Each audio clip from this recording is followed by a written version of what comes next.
The way Arsenal have performed their last 3 games against West Ham, against Fulham, and against Liverpool, they are making us doubt if they are going to be challenging for the Premier League title. How are you going to be challenged for the Premier League title with the likes of Manchester City, the likes of Liverpool? Yet Arsenal players have refused to find a way of scoring goals. First, second, and third defeat for Arsenal in the last 3 games against West Ham, against Fulham, and now against Liverpool. And not just being defeated in the last 3 games, scoring 1 goal. We are talking about one of the best Premier League teams scoring 1 goal in the last 3 games. If you are Arsenal fan watching this video right now, let us know at the comment section down below. What do you think is the problem with this team?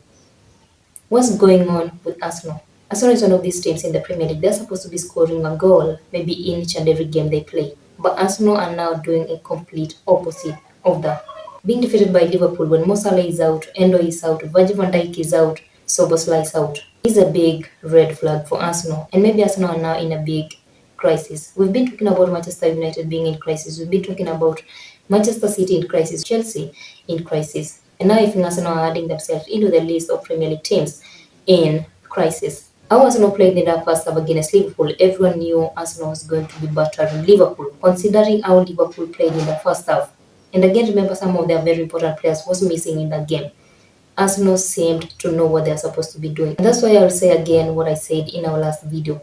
Arsenal should be finding a way to score their first goal in each and every game they play in the first half. Because we've seen how Arsenal are good in the first half in most of the games they've played. In the second half, we saw our Arsenal game really changed. No confidence, and they seemed very tired. Liverpool took an advantage of that and they changed their game, used their chances and find a way of scoring goals against Arsenal. Konate performance against Arsenal.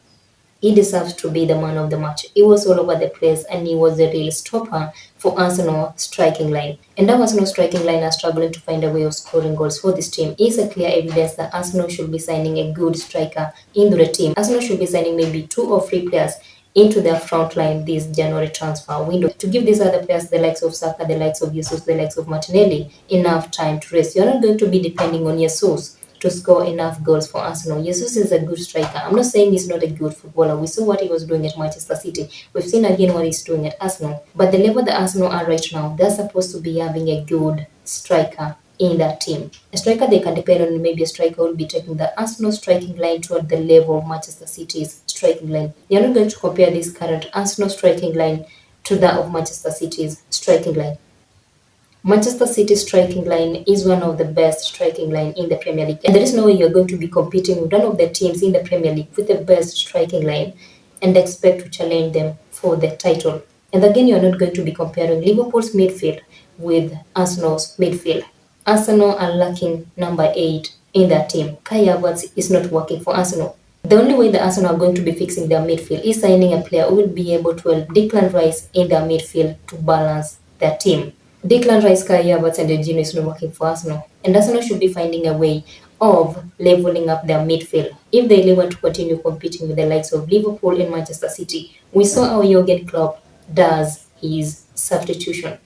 Bradley and Clark coming on and changing everything in their game against Arsenal. Before we saw how good Martinelli was, but after Bradley came on, Martinelli game was over. And that shows how Arsenal striking line is all over the place. Again, Arsenal are lacking left wing and right wing. Ben White and Zinchenko are 2 of the best players in the Premier League. But if Arsenal want to be one of these teams, everyone will be counting on them to challenge for a title. Then they should be fixing their defense line, signing fullbacks into the team. We've seen KDB training with Manchester City's team, which means he'll be playing in the next games. We've seen how Jurgen Klopp has transformed this season's Liverpool. Now tell me, do you think Arsenal are ready to handle the pressure from Manchester City and Liverpool for them to remain and be one of the teams they're supposed to be challenging for the Premier League title this season?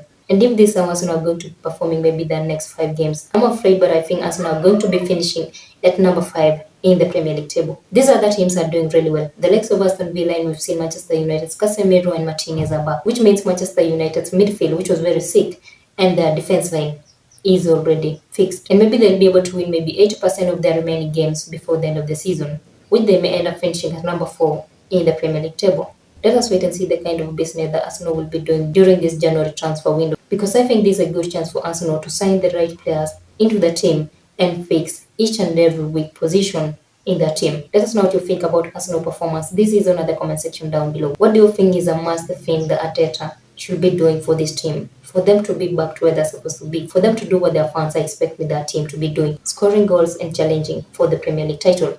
And again, what do you think about Liverpool performance this season? Like this video and subscribe to our channel. We'll see you on our next one. Till then, stay safe.